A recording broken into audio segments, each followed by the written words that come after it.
My grandma developed Alzheimer's disease when I was in 6th grade, and it was the year of 2011, and she passed away on May 5th of 2014. She started to develop the signs of Alzheimer's disease after her sister Marge died in 2010. It was really hard on the family, especially for me, because she was such a big person in my life, and it was hard to see her having to grasp for each memory and even trying to remember her own kids' names. It was just really hard on all of us. So what even is Alzheimer's disease? Alzheimer's disease is a progressive disease that affects the brain's thinking skills and memory. The disease is a neurodegenerative disease, meaning that the nervous system, especially the neurons in the brain, deteriorate. Alzheimer's disease is classified under the umbrella of dementia.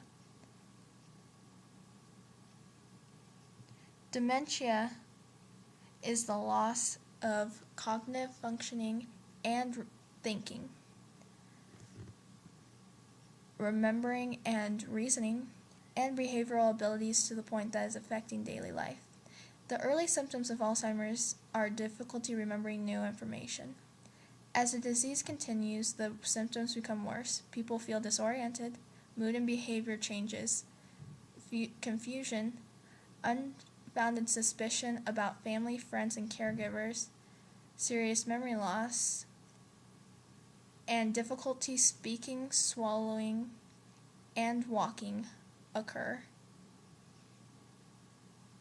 After diagnosed, people over the age of 80 only live to 3 to 4 years, while younger people will usually live 8 to 10 years after. Alzheimer's disease has no known cures or treatments.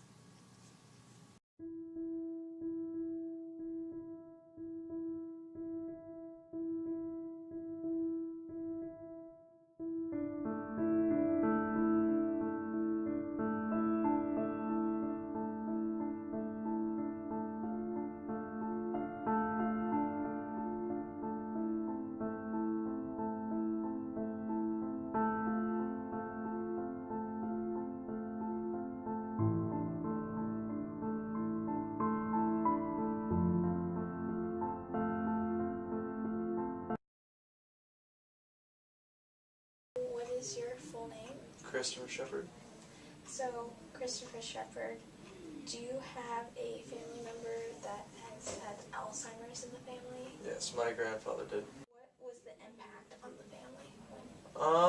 It was kind of hard being that he lived close to my mom, and far away from all of our other siblings, so my mom kind of had to carry the responsibility of taking care of him. Her brothers and sisters, it was just hard for them with work and everything to come down and take care of him, so it was just kind of taking a toll on my mom just because she felt like she was the only one really responsible for him at that point, so kind of broke her down a little, but it was kind of hard just having to deal with it. So, my dad's mom is 94 now, and she's her Alzheimer's getting pretty bad, and so we'll be sitting and talking, and she'll say the same thing 2 or 3 times, and you're kind of like backtracking through your mind. Doesn't she already know that she said this? Used to it, but initially it's kind of scary because you're coming to the realization that it's their body's starting to kind of wear down. So, what was the hardest, what's the hardest moment when you see them, For my grandpa, it was kind of, he didn't really remember who some people were, which was kind of scary. But in reality, it was just he couldn't hear my mom, so it was kind of interesting just seeing how it really just attacks the whole brain and everything. And then for my grandma, it's kind of just, coming to the realization of, that she's getting old and everything, but it's just something that you learn to kind of understand and go along with. How has this changed your perspective on Alzheimer's? I was fortunate at first. You know, I still have 4 grandparents alive, so and they're all fairly sharp still. So at first seeing it with my grandfather was kind of a little scary. I'd heard some of my friends, their grandparents had it. You know, I didn't know if my grandparents would ever get it. So at first it's kind of scary because they'd either, you know, they'll lose their short-term memory or their long-term memory, which is kind of scary because then you're like, you know, I just saw you 2 days ago and you don't remember me coming. But you know, you just kind of learn to understand kind of what's going on inside their brain and everything. So it's kind of humbling, but then it's also, you know, realization too. It's like, you know, am I going to be like this when I get older? Am I going to be able to fight it? Am I going to be able to, you know, get past it, or, you know, that sort of stuff. But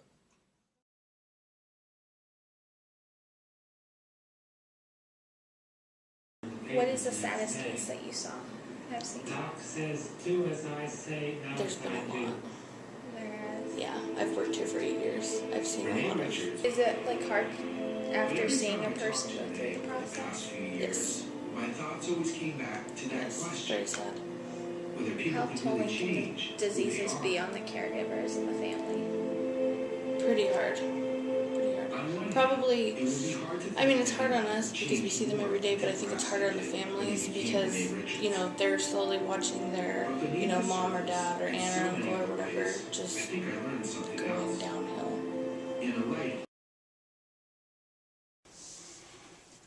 So you want to join the hunt for an Alzheimer's cure? Well, the first place to start is the profession of neurology. The profession of neurology is mostly centered around Alzheimer's disease.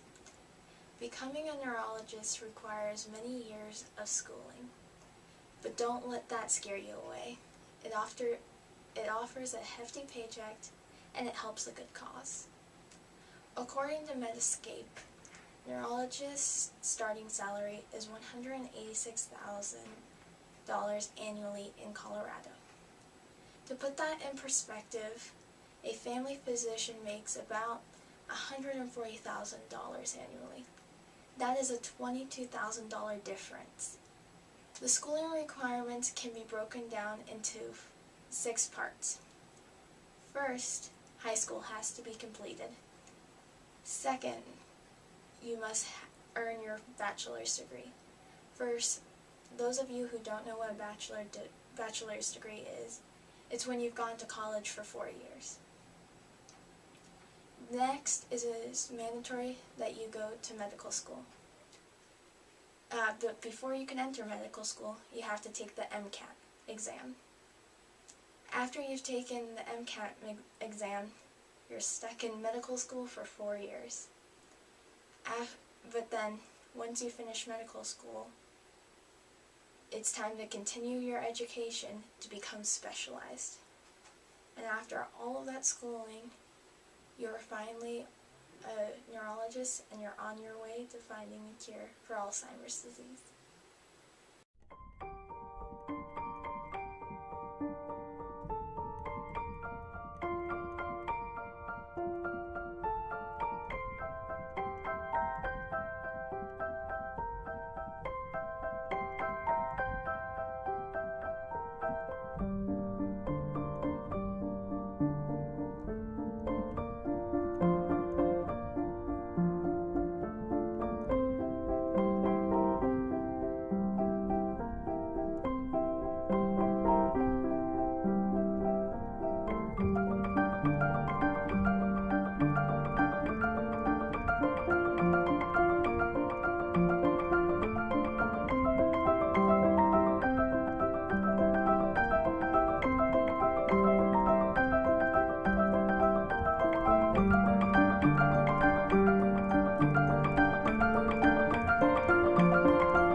After watching the video, you can see that Alzheimer's disease is a rising problem in today's society, and there is a bigger demand for neurologists to help find a cure for the disease.